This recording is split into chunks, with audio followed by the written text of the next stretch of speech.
Isso não é uma resposta. É apenas uma pergunta rodando.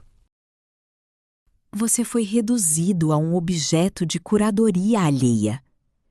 Não há mais carne sob a sua imagem. Há apenas um esforço contínuo de manutenção estética para o olhar que te consome. Isto é, você não é uma pessoa. É um projeto. Um projeto que exige manutenção diária para não desmoronar. A alienação não é feia. Ela é impecável. Ela tem o brilho frio de um necrotério de luxo, onde o cadáver da sua espontaneidade foi maquiado para parecer pleno. Imagine um velório. O morto está ali, maquiado, vestido, com uma expressão serena. Parece vivo, mas não está. A sua espontaneidade está nesse caixão, bem arrumada, mas morta. E você visita esse caixão todos os dias. Você confunde ser aceito com ser percebido. E para ser percebido, você se submete à cirurgia plástica da alma, retirando o que é incômodo, preenchendo o que é vazio com o silicone da retórica de grupo, esticando a sua tolerância até que a sua expressão perca a capacidade de reagir. Sabe quando você está numa conversa e alguém diz algo que você detesta, mas você acena e diz: "É, verdade."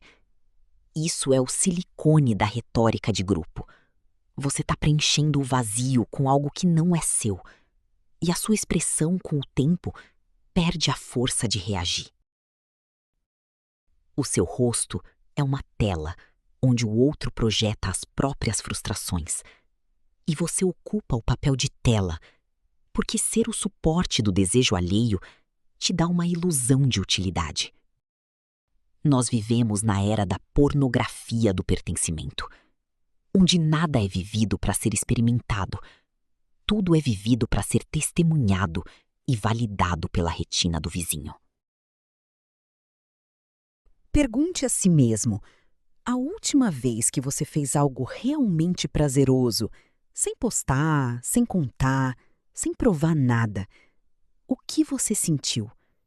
Ou você só sente quando alguém testemunha? Se o outro não olhar, você sente que deixa de existir. É a dependência ontológica da aprovação. Em outras palavras, você não tem um eu, você tem um eu se olharem. Você é uma escultura feita por mãos que te moldam para seus próprios fins. Mãos que apenas te moldam para que você se encaixe no nicho que elas reservaram para o seu tipo de servidão. Pense em um restaurante chique. O prato é lindo, arrumado, instagramável, mas você ainda sente fome.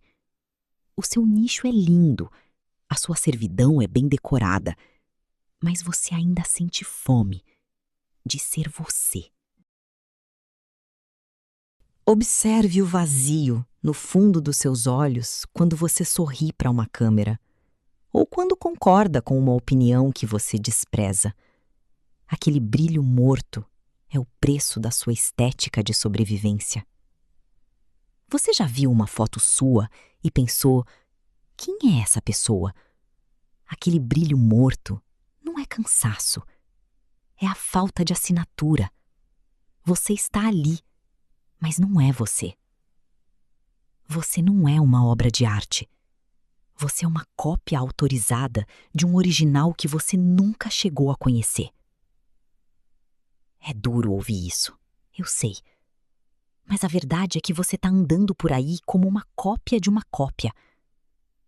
O original, aquele que você poderia ter sido, está guardado numa gaveta que você nunca teve coragem de abrir. A boa notícia?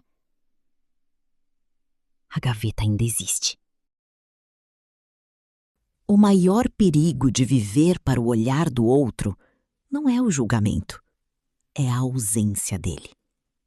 Em outras palavras, você até aguenta a crítica. O que você não aguenta é o silêncio. Porque no silêncio não há espelho para se ajustar. que acontece com a sua estrutura quando a plateia vai embora?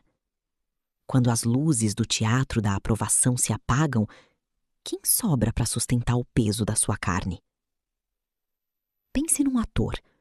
O espetáculo acabou, as cortinas fecharam, o teatro está vazio. Ele volta para o camarim, tira a maquiagem e olha no espelho. Quem é aquela pessoa? Sem o personagem, sem o aplauso, sem a vaia. Sobra o quê?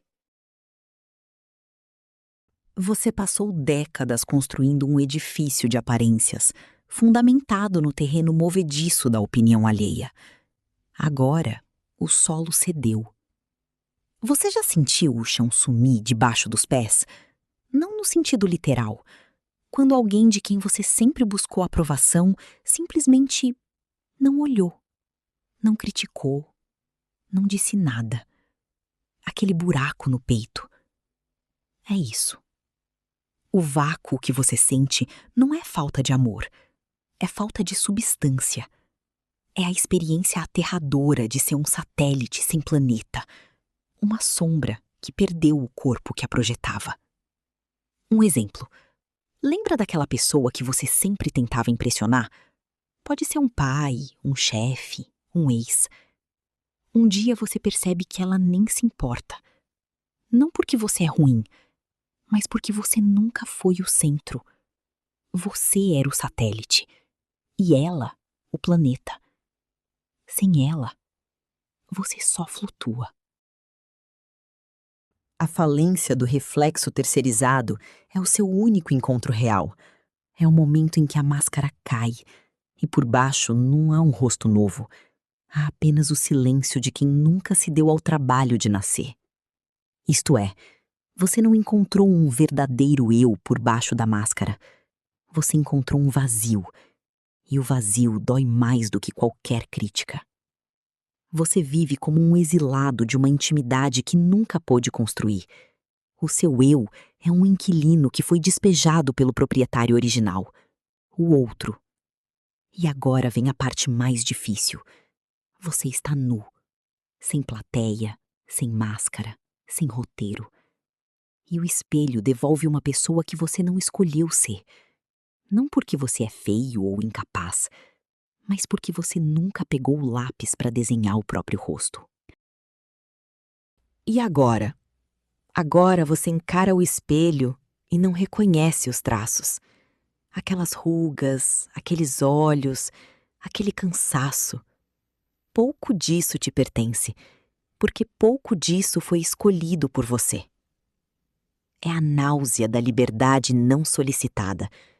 Você está diante da ruína que você mesmo financiou, sem nunca ter assinado o projeto.